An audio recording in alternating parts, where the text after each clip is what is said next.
Here's what I mean by don't improve the aesthetics of your property too quickly. The big challenge today is that everybody's worried about and think property values are based on the curb appeal of a property. I'm going to cover why that's wrong and why it's a trap to improve the aesthetics of your property too quickly. I'm Justin Hitt with Prosperity Homestead. First off, most people think that curb appeal, especially if you talk with a real estate agent, that curb appeal is the primary factor in the value of your home. That is not the case.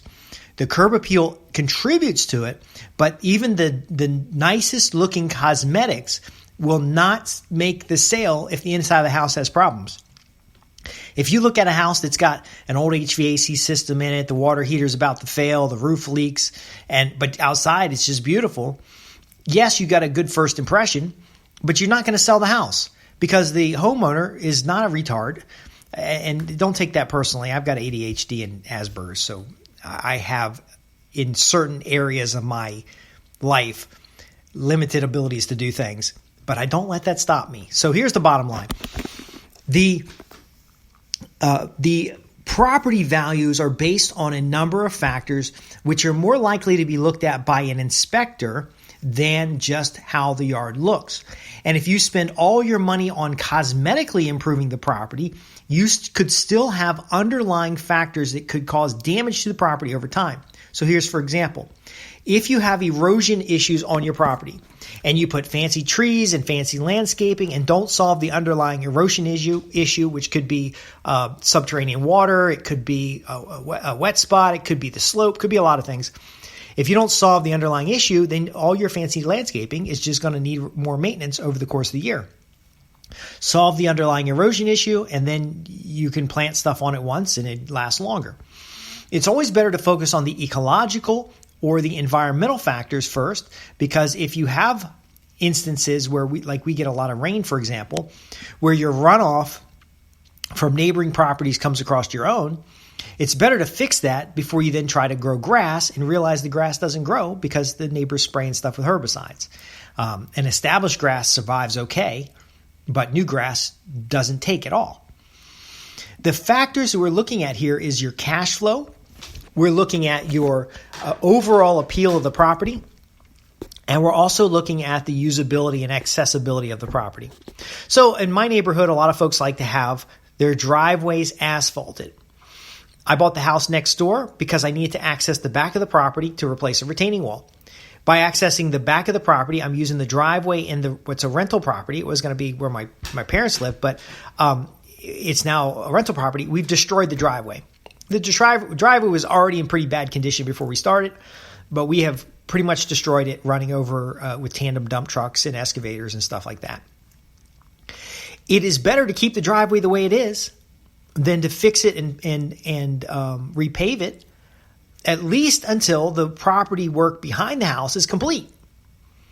So by leaving it the way it is, it does look a little ugly, and it will impact property values because structurally it's a very expensive repair. But the larger repairs behind the house, like replacing the sewer line, is even more expensive than repaving a driveway or re-graveling a driveway or to put block down in a driveway. So if I'm going to be forced to maintain curb appeal and repair things that don't need to be repaired right now, I'll be taking cash away from larger projects. It's very important to manage your portfolio of work for your property.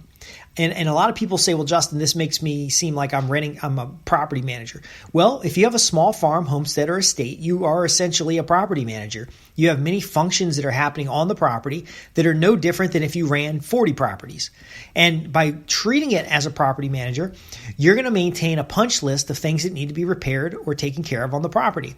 You're going to look at those repairs, the cost of repairs, how much potential damage could it be if they're not repaired, what types of approaches can take to repair it, and you're going to pick and choose repairs on the property. That means you might be doing basic landscaping until you take care of the erosion problem, and then you can plant trees, or you can do more sophisticated landscaping. You might have a lawn that you're slowly making smaller instead of a big excavation project to make your green spaces bigger. This type of approach is often very confusing to cities. See, your neighbors are going to want to see everything done at once. They're going to want somebody to come in and do all the work and it looks beautiful right away. They don't want to see a construction site for 2 years. The problem is the upper limits of this is really unlimited. If you instantly improve your property, make it look better, and then all your neighbors improve their property and make theirs look better, then you got to improve your property to make it look better, and it never ends. By not taking care of the underlying factors, you could have a beautiful outside and a horrible inside of the house. You could also end up with cosmetic repairs and changes that cause other problems in the future. Like I have a neighbor who did a beautiful landscaping job, and we need to improve the property line because all the water runs off their house into my property. Now, I'm improving that. I'm doing excavation work. I don't have a problem with what they did. It looks beautiful. It's just we need to make some adjustments. Otherwise, I end up with water in my basement. And not all year round, just when there's big storms.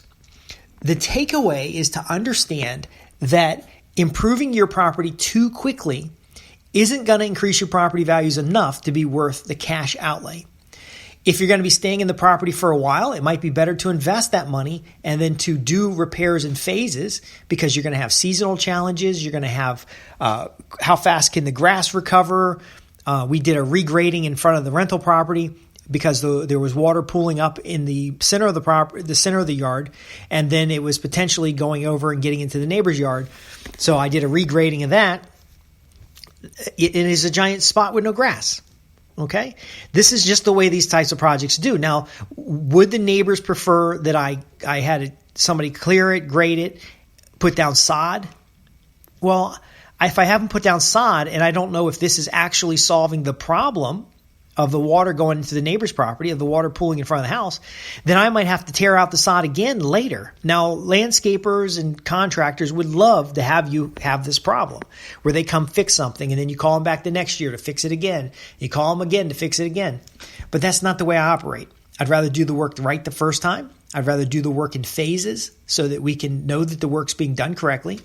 And then if there's any surprises along the way, I haven't spent all the money. I still have cash available to address the surprises, because no sooner does the city shut me down for the land project I'm doing, which, by the way, they have not given me any specific failures there. I end up having a water supply line burst at the same property. So I was able to be in a position to take care of the water supply line burst because I hadn't spent all the money on nice shrubbery. And don't get me wrong, shrubbery is nice. But if it's in the wrong place, doing the wrong thing, it's a problem over time no matter how nice it looks. So if you're going to work on land projects, you got to understand that cosmetics are important to your neighbors and will be frustrating to them. But cosmetics are not the most important thing for increasing property values or solving problems with your property. Next is that you may end up with city violations. You may end up with things out of order and out of schedule. I know from experience, for the many projects that I've done, there's always something, and mostly because some person comes by and complains. So you have to find the balance of cosmetics that works well for your ability to maintain it. Because the other problem is if you have beautiful cosmetics, is that it's very expensive to maintain. So you need to have acceptable cosmetics while you take care of the bigger and larger problems. And as the bigger and larger problems are taken care of, you're influencing the true factors that create increased property values or listing prices, because everybody knows how easy it is for the cosmetics to get fixed. Somebody coming to buy your home is going to look past the cosmetics if they see the rest of the home is taken care of, because they know they can just hire a landscaper to make it look okay. But solving the underlying problems as well makes living in the home better for you. Lower cost, better maintenance, over time means a lower cost of property. I'm Justin Hitt with Prosperity Homestead. I'm here to help small farms, homesteads, and estate get maximum utility value out of their property while building the quality and lifestyle of their place.